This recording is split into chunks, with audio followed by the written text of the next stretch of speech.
आज के इस ऑनलाइन क्लास में ई लेक्चर में आप सभी का एक बार पुनः स्वागत है। एमए फाइनल पर्यावरण भूगोल का अध्ययन हम लोग कर रहे हैं। पिछले दिनों हम लोग पारिस्थितिकी की संकल्पना के विषय में अध्ययन किया था। पारिस्थितिकी के बारे में विशेषकर अर्थ, परिभाषा, विषय क्षेत्र इत्यादि का अध्ययन हम लोगों ने पिछले भाग में अध्ययन किया था। आज उससे आगे के बारे में हम लोग अध्ययन करेंगे। पिछले दिनों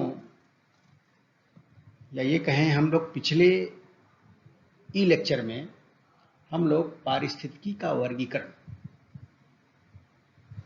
नामक प्रकरण का अध्ययन कर रहे थे, जिसमें हम लोग संगठन के स्तर के आधार पर वर्गीकरण किया था। आज पिछले भाग से आगे का अध्ययन हम लोग प्रारंभ करेंगे। देखिए, जैसे पिछले भाग में हम लोगों ने पारिस्थितिकी का वर्गीकरण संगठन के स्तर के आधार पर किया था।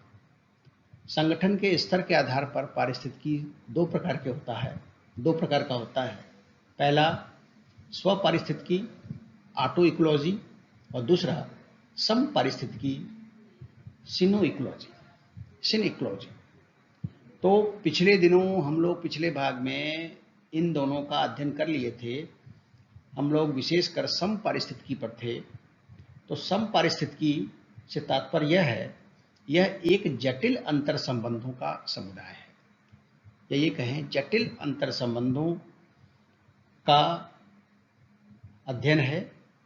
इसमें जीवों के समूह या समुदाय के जटिल अंतर संबंध द्वारा प्रस्तुत या द्वारा परिवर्तित किए गए पर्यावरण का अध्ययन है। हम लोग जानते हैं पारिस्थितिकी मतलब क्या होता है, पारिस्थितिकी का अर्थ क्या होता है, ये सब हम लोग अच्छे से जानते हैं। पिछले भागों में हम लोगों ने अध्ययन किया हुआ है।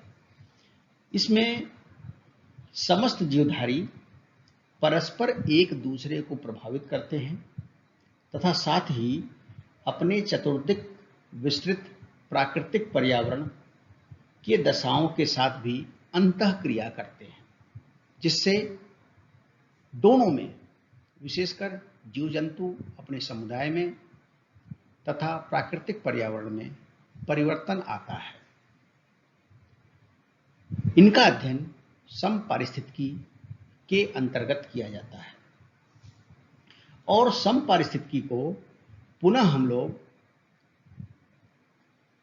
निम्न, या जो आपके स्क्रीन पर है, उस 4 भागों में बांट सकते हैं। ये भाग पहला है जनसंख्या पारिस्थितिकी, पॉपुलेशन इकोलॉजी।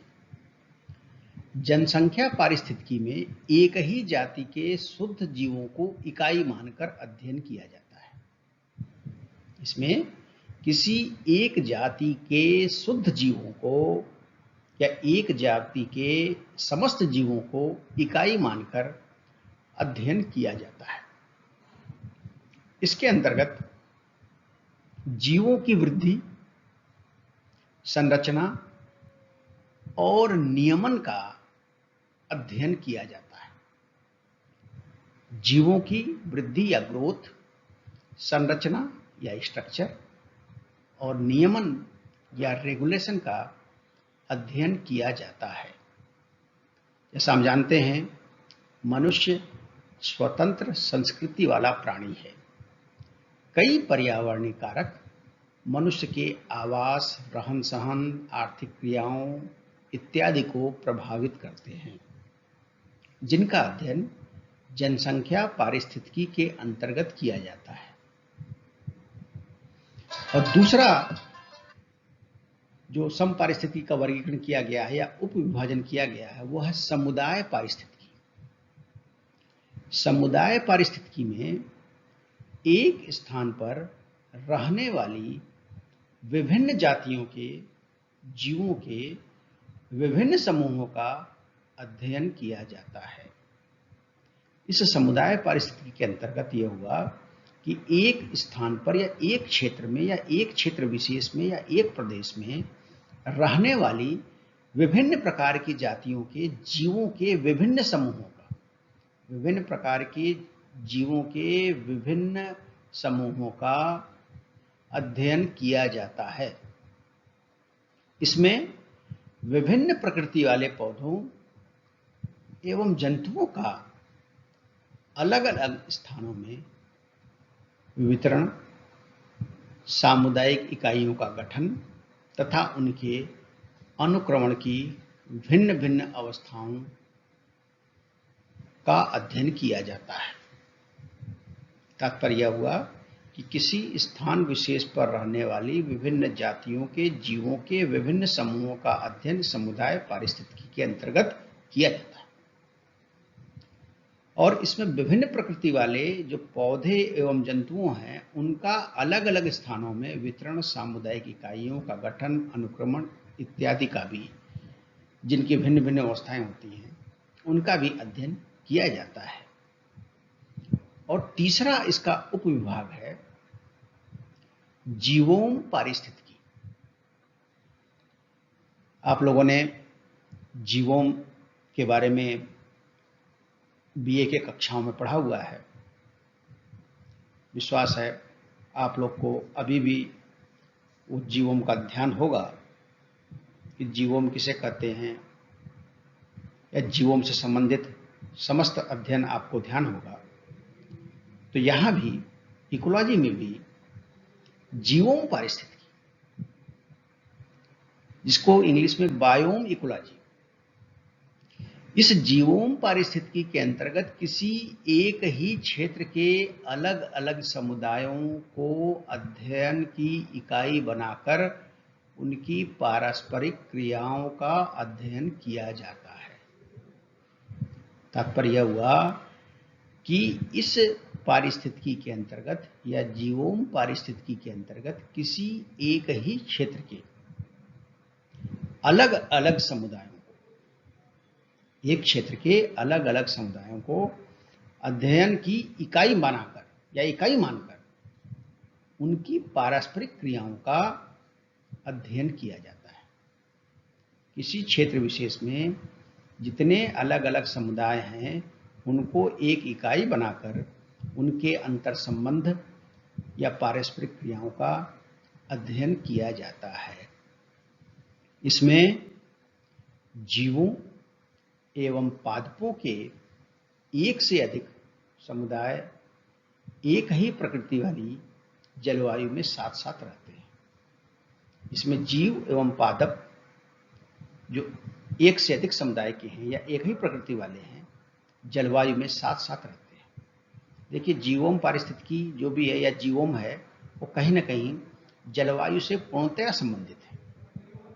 जलवायु के आधार पर ही जीवोम क्षेत्र का वर्गीकरण किया जाता है।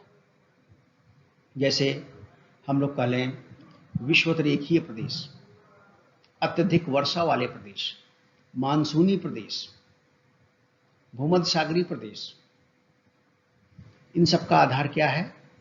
जलवायु। जलवायु के आधार पर ही जीवोम का निर्धारण होता है और जीवोम के आधार पर ही उस क्षेत्र में रहने वाले विभिन्न समुदाय या अलग अलग समुदाय को अध्ययन की इकाई मानकर उनका तथा अन्य समुदायों के मध्य पारस्परिक क्रियाओं का अध्ययन किया जाता है।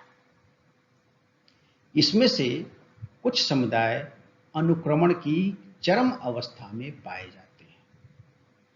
अपने आप को ढाल करके, अनुरूप करके, कुछ बदलाव अपने में कर कर, कुछ प्राकृतिक वातावरण में बदलाव कर कर अपना विकास या अपने क्षेत्र को, अपने समुदाय को आगे की ओर उत्तरोत्तर वृद्धि करते रहते हैं। और चौथा है पारिस्थितिकी तंत्र,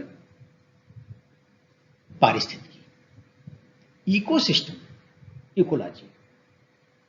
इसमें विभिन्न तंत्रों के जैविक एवं अजैविक बायोटिक एंड अबायोटिक अवयवों तथा उनके पारस्परिक क्रियाओं का अध्ययन किया जाता है।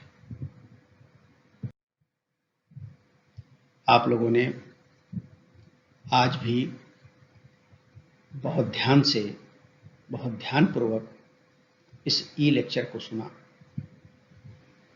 निश्चित रूप से आप लोगों को इकोलॉजी की संकल्पना, विषय क्षेत्र, परिभाषा, वर्गीकरण पूर्णतया स्पष्ट हो गया होगा। आपका आभार और धन्यवाद। शेष अध्ययन अगले भाग में किया जाएगा।